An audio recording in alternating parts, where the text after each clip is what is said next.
Sunny disposition, and providing that disposition today will be baseball between Ohio State and the visiting Cincinnati Bearcats. I'm Tim Tully alongside my partner James Ajikowski.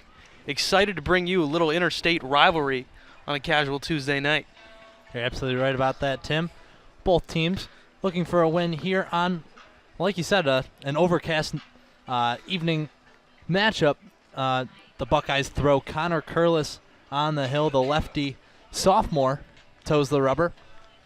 Curlis on the season, he's 2-1, 5.40 ERA. He's made 9 appearances. He has 3 starts. Opponents are batting .269 against him in 25 innings pitched. In those innings pitched, he struck out 31, so just over 1 an inning, and he's 12th in the Big Ten in strikeouts looking with 11. So he's certainly able to mix it up and get guys confused. Yeah, great point. He tots a nice fastball, and countering that, the Bearcats will throw a lineup up there. Yeah, R.J. Thompson leading off, A.J. Bumpus, Connor McVeigh, Ryan Noda, Eric Santiago, Jace Mercer, Joey Thomas, Manny Rodriguez, and Treg Habercorn. The lineup today for the Bearcats. It's a midweek start, so we're seeing some unusual, not normally your Friday, Saturday, Sunday pitchers. Connor Curlis, who's seen some time as both a reliever and a starter for Ohio State this season. His last time out, he started a game against Minnesota. Pitched 4 innings. He allowed 9 hits, 7 earned runs, 2 walks, 3 strikeouts, and a home run in a losing effort for him. But in that game, he was really mowing along, James, and then when he got to the top of the 4th inning, it just exploded on him. Yeah, and that'll be something to keep an eye on here this afternoon, or evening rather. But a midweek game like this, Coach Greg Beals, he's shown a knack for, almost making them staff days. He likes to get a good influx of guys in there. So I don't know if we'll see him go more than 3 innings, maybe 4 innings here this afternoon. But if he can get through that lineup one and a half times, I think that'd be a solid day for him. And leading off for the Bearcats is R.J. Thompson. So far this season, Thompson has played and started in 31 games, batting .284 for the Bearcats. After ball 1, he's in there taking the second pitch as well for ball 2. So Curlis, a left-handed pitcher out of Findlay, Ohio. That one outside the zone again. He's looking for the strike zone. Connor Curlis, a sophomore as well.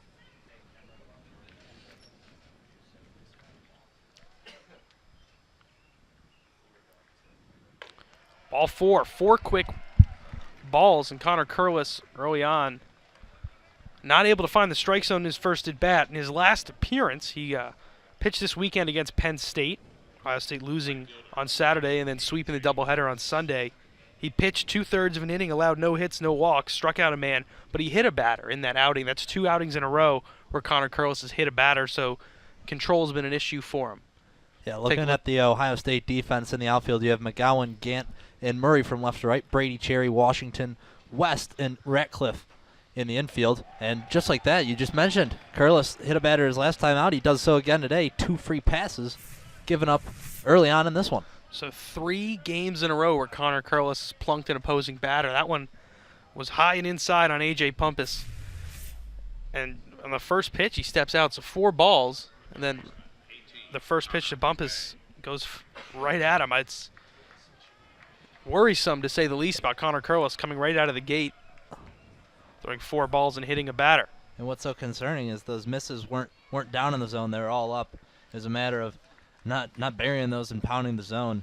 So already putting himself in a little bit of a jam to start this one off. 5 pitches in. And that one's fouled off into the parking lot. So striding into the box for the Cincinnati Bearcats, Connor McVeigh. McVeigh, a .272 hitter. He's batting .246 with runners on and .227 with runners in scoring position. 0-1 after the foul from McVeigh. Connor Curlis taking his time on the mound in the stretch.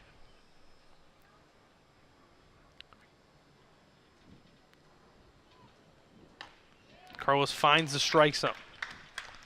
So coming back strongly after 4 balls and then hitting the next batter he faced on the base paths on second base, R.J. Thompson.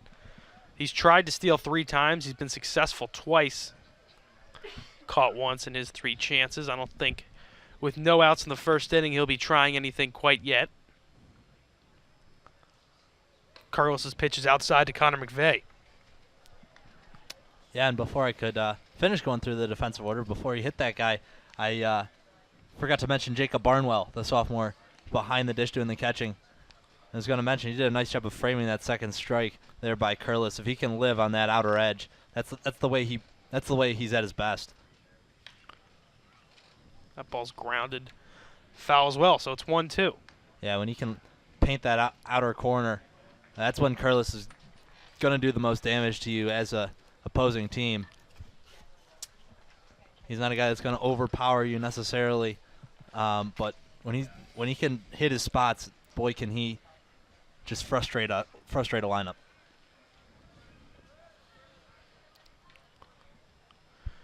Carlos is 1-2. Gets past McVeigh for the first out of the inning. So a good comeback there from Connor Curlis after walking the first batter and hitting the second, getting Connor McVeigh swinging. Yeah, that one not necessarily down in the zone either, just a little bit below the name on the jersey, but nevertheless got it by him. And an important out, not to say the least there, Tim, is allowing the first two guys on in the inning. Got to limit your damage. So one out for Connor Curlis, pitching from the stretch. Ryan Noda, the batter for Cincinnati. On the season, Noda's a .284 hitter. He leads the team in home runs with 5 and 15 RBIs. Runners in scoring position so far this season, he's batting .269, so just below his season average.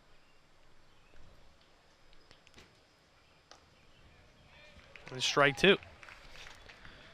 So Curlis coming back and going 0-2 to his next two hitters.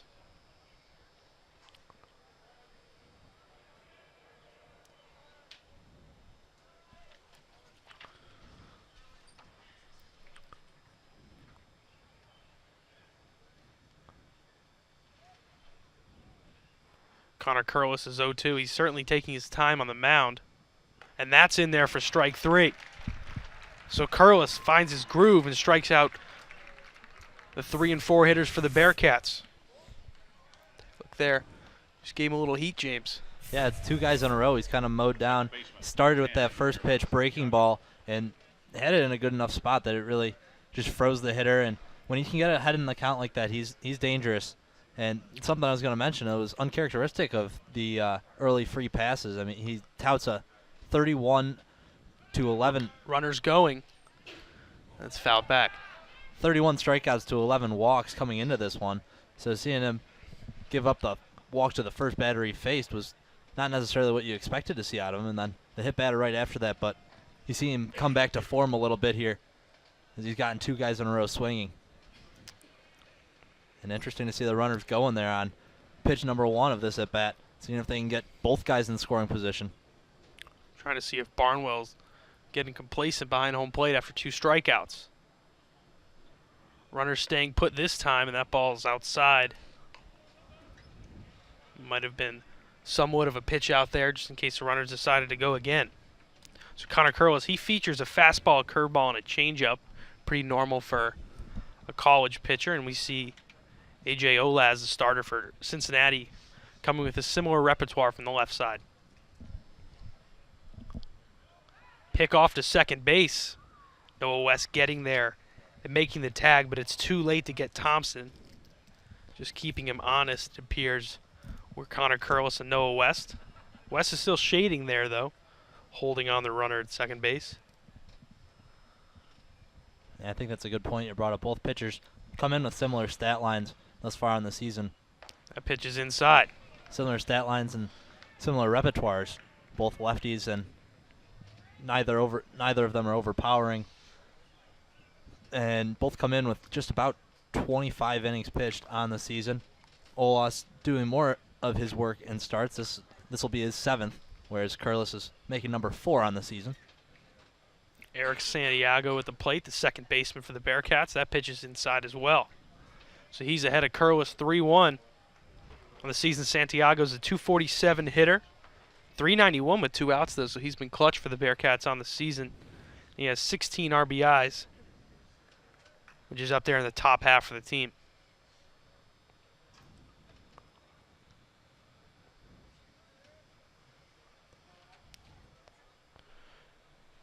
Three-one pitch from Connor Curlis. That's hit out to left field. Noah McGowan getting under it, and he gathers it for the third out. So 2 men reach to lead off the inning, and Connor Curlis sits down the next 3 in order. It's 0-0. We're going to see A.J. Olaz in the bottom of the first inning. We'll be right back on Big Ten Network.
Back in action at Bill Davis Stadium, Ohio State, allowing the first 2 Cincinnati runners to reach base, but Connor Curlis got the next 3 guys in order to retire the side.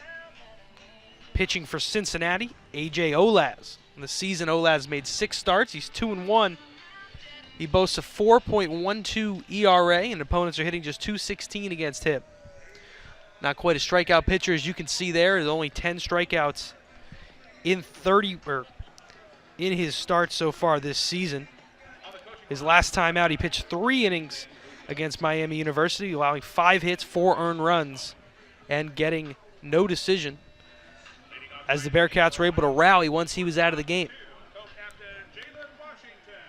And striding into the box, one of the captains for the Buckeyes, Jalen Washington. First pitch to Washington's inside. Yeah, you see Olaz there.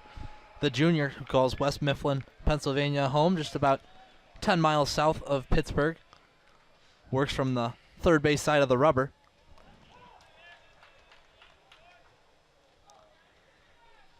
As we mentioned in the top half of the inning, he comes with a fastball, a curveball, and a changeup. And that ball is grounded by the shortstop, Washington, over to third base. And the out is made by the Bearcats. Nice play at shortstop by Rodriguez.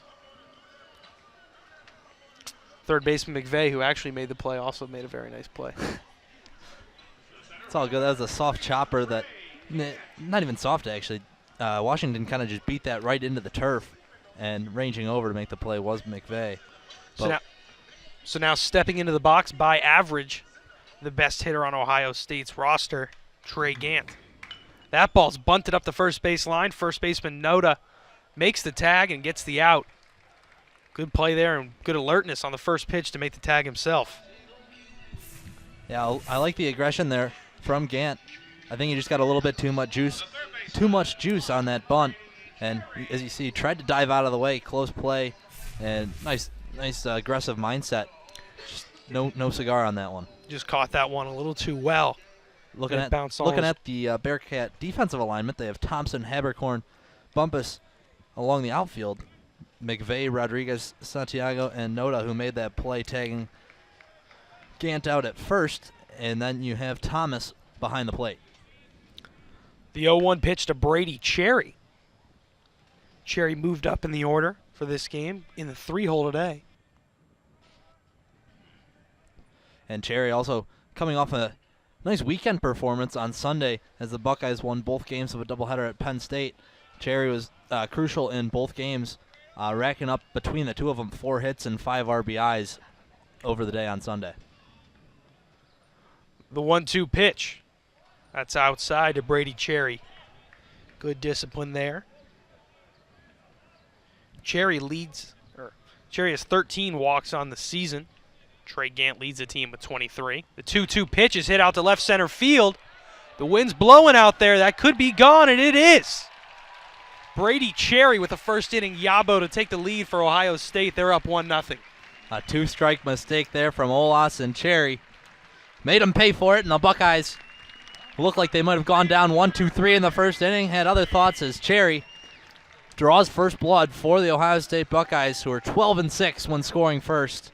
So good for the sophomore to get a piece of that one. And as you said, Tim, the wind blowing out right to left center and made him pay, like I said. That one was smoked right off the bat. 2 strikes on him, too, not holding anything back. As that pitch went right over the middle of the plate, Brady Cherry launched it out towards the practice field, football team. So up for Ohio State, Noah McGowan. On the season, McGowan has 5 home runs, which is tied for the team lead with Zach Radcliffe. Radcliffe's in the on-deck circle right now if McGowan could get on base.